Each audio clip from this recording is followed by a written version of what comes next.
सी plus plus video lectures में आपका स्वागत है। दोस्तों, इस लेक्चर में हम स्ट्रक्चर्स के बारे में पढ़ेंगे, लेकिन उससे पहले मैं आपको सजेस्ट करूंगा कि आप इस यूट्यूब वीडियो के बॉटम राइट कॉर्नर पे फुल स्क्रीन बटन पे क्लिक करें ताकि आप इस वीडियो का बेटर व्यू ले सकें।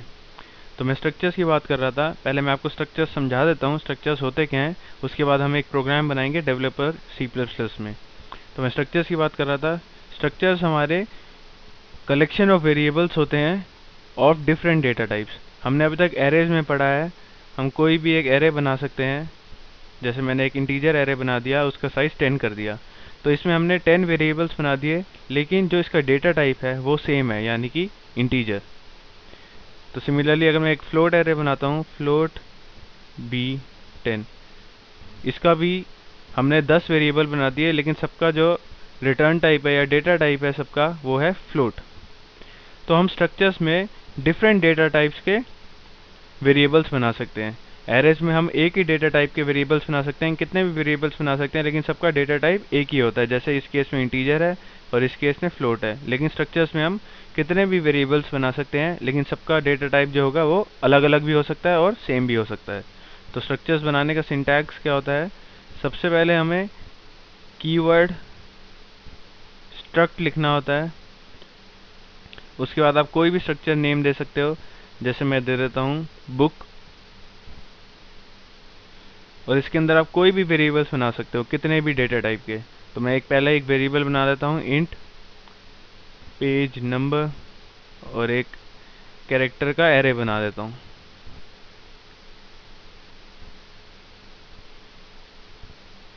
Book name. ये जो एरे है इसको हम स्ट्रिंग भी बोलते हैं, क्योंकि कैरेक्टर के एरे को हम स्ट्रिंग भी बोलते हैं। सपोज मेरे को सिर्फ दो वेरिएबल्स ही चाहिए, पेज नंबर और बुक नेम। आप देख सकते हैं इन दोनों का डेटा टाइप जो है वो अलग है, इसका इंट है और इसका कैर है। तो स्ट्रक्चर्स में हम अलग अलग डेटा टाइप के वेरिएबल्स भी बना सकते हैं और सेम डेटा टाइप के वेरिएबल्स भी बना सकते हैं।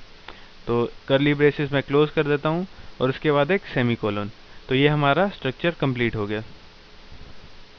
अब मैं एक प्रोग्राम बनाऊंगा डेवलपर सी प्लस प्लस में, जो कि आपको स्ट्रक्चर्स का use C plus plus language में बताएगा। तो मैं आपको सजेस्ट करूंगा फुल स्क्रीन मोड पे आ जाएं, ताकि जो भी मैं आप कोडिंग लिखूंगा उसे आप अच्छी तरह पढ़ सकें। सबसे पहले मैं हेडर फाइल्स इंक्लूड कर देता हूं।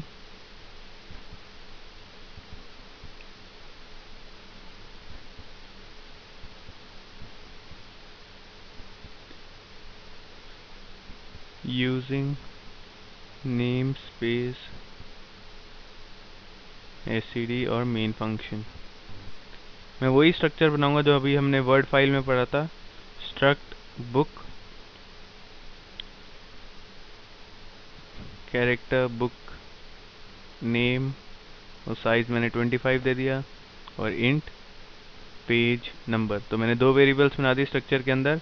मैं स्ट्रक्चर क्लोज कर देता हूँ, जो मेरा करली ब्रेस है वो क्लोज कर देता हूँ, और एंड में सेमीकोलन। ये मेरा स्ट्रक्चर कंप्लीट हो चुका है, जो मैंने एक स्ट्रक्चर बनाया है। अब इसके बाद जब स्ट्रक्चर हमारा कंप्लीट हो जाता है, हमें स्ट्रक्चर्स के ऑब्जेक्ट बनाने होते हैं। तो सब स्ट्रक्चर के ऑब्जेक्ट्स बनाने का सिंटैक्स होता है स्ट्रक्चर नेम फॉलोड बाय कोई भी ऑब्जेक्ट का नाम। तो इस केस में हमारा स्ट्रक्चर का नाम बुक है, तो हमें बुक लिखना पड़ेगा। स्पेस देके आप कोई भी ऑब्जेक्ट का नाम दे सकते हो, जैसे मैंने एक b1 दे दिया। अगर मेरे को दो ऑब्जेक्ट बनाने हैं तो कॉमा देके मैं कोई और ऑब्जेक्ट नेम लिख सकता हूँ। सपोज मैं b2 दे रहा हूँ और एंड में सेमीकोलन। तो मैंने दो ऑब्जेक्ट बना लिए स्ट्रक्चर के। जो बुक स्ट्रक्चर है हमारा, उसके मैंने दो ऑब्जेक्ट बना लिए, b1 और b2। अब मैं प्रॉम्प्ट करता हूँ यूज़र को, enter name for both the books. अब यूज़र दो बुक के नाम एंटर करेगा। जो पहला बुक का नाम जो हम एंटर कराएंगे वो b1 बुक के लिए होगा, और जो दूसरा नाम हम एंटर कराएंगे वो b2 बुक के लिए होगा। तो उसके लिए हम एक डॉट ऑपरेटर का यूज़ करते हैं। सबसे पहले हमें ऑब्जेक्ट का नाम देना होता है, जैसे b1 है मेरा पहला ऑब्जेक्ट, उसके बाद डॉट ऑपरेटर यूज़ करते हैं, और उसके बाद बुक नेम। हम इसके अंदर बुक नेम जो है हमारा वो स्टोर हो जाएगा। तो मैं लिख देता हूँ b1 dot book name, similarly b2 dot book name. जो मैं पहली बुक एंटर करूंगा वो b1 ऑब्जेक्ट के बुक नेम के अंदर स्टोर हो जाएगा। और जो मैं दूसरा बुक नेम एंटर करूँगा वो B2 ऑब्जेक्ट के बुक नेम के अंदर स्टोर हो जाएगा। अगर मेरे को 5 बुक्स का रिकॉर्ड डालना है तो मैं 5 ऑब्जेक्ट बनाता, लेकिन मैं इस प्रोग्राम में सिर्फ 2 बुक्स के रिकॉर्ड स्टोर कर रहा हूँ, तो मैंने सिर्फ 2 ऑब्जेक्ट ही बनाया है, B1 और B2। सिमिलरली मैं प्रॉम्प्ट करता हूँ यूज़र को, एंटर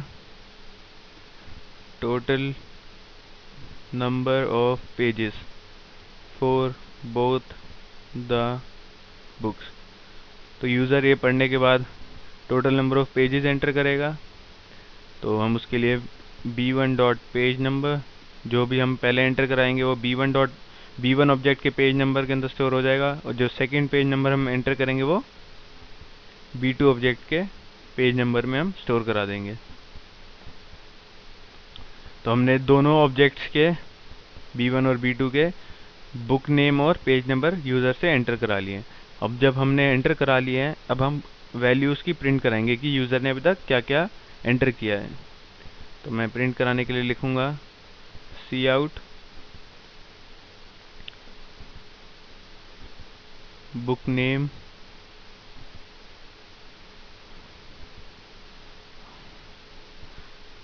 पहला जो बुक नेम है वो B1 डॉट बुक नेम के अंदर था, तो मैंने B1 dot book name print करा दिया। उसके बाद मैं बीच में स्पेस दे रहा हूँ। पहली बुक नेम जो प्रिंट होगी और दूसरी बुक नेम जो प्रिंट होगी उसके बीच में मैंने स्पेस दिया ताकि हम अच्छी तरह पढ़ सकें उसे। और B2 डॉट बुक नेम, तो यूज़र ने जो पहला बुक नेम एंटर कराया था वो B1 डॉट बुक नेम में गया, दूसरा जो बुक नेम एंटर कराया वो B2 डॉट बुक नेम में गया। तो हम दोनों को प्रिंट करा रहे हैं क्योंकि वो वैल्यू स्टोर हो चुकी है B1 डॉट बुक नेम और B2 डॉट बुक नेम में। तो हमने ये दो वैल्यू प्रिंट करा दी। सिमिलरली पेज नंबर भी प्रिंट करा दूंगा, cout न्यू लाइन में total number of pages are.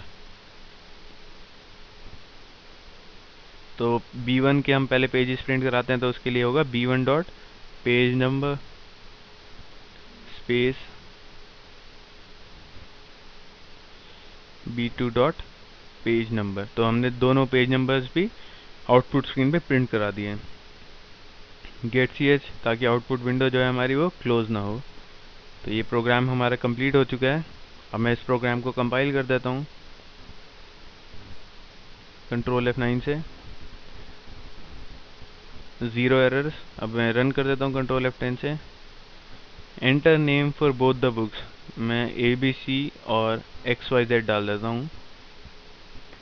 Enter total number of pages for both the books, मैं पहली बुक के लिए 100 डाल देता हूँ और दूसरी बुक के लिए 150 डाल देता हूँ। तो ABC जो है हमारा वो B1 जो ऑब्जेक्ट है उसकी बुक नेम में स्टोर हो गया, XYZ जो है हमारा वो B2 ऑब्जेक्ट के बुक नेम में स्टोर हो गया, 100 जो है हमारा वो B1 ऑब्जेक्ट के पेज नंबर में स्टोर हो गया, और 150 जो है वो हमारा B2 ऑब्जेक्ट के पेज नंबर पे स्टोर हो गया। अब मैं जैसे ही एंटर की प्रेस करूँगा तो ये इन्फॉर्मेशन डिस्प्ले करेगा कि बुक नेम तुम्हारा ABC और XYZ है और टोटल नंबर ऑफ पेजेस है 100 एंड 150। तो मैं एंटर की प्रेस कर देता हूँ। आप देख सकते हैं बुक नेम ABC XYZ और total number of pages are 100 और 150। तो दोस्तों मैं उम्मीद करता हूँ आपको स्ट्रक्चर C++ लैंग्वेज में समझ आ गए होंगे। आप ये मेरा वीडियो हाई डेफिनेशन में भी डाउनलोड कर सकते हैं। मेरी वेबसाइट sites.google.com/site/pl lectures। तो दोस्तों आज के लिए इतना ही। नेक्स्ट लेक्चर में हम C++ लैंग्वेज में एक काफ़ी डिफ़िकल्ट टॉपिक होता है पॉइंटर्स, उसके बारे में पढ़ेंगे। लेकिन आज के लिए इतना ही। So till next lecture, goodbye, take care.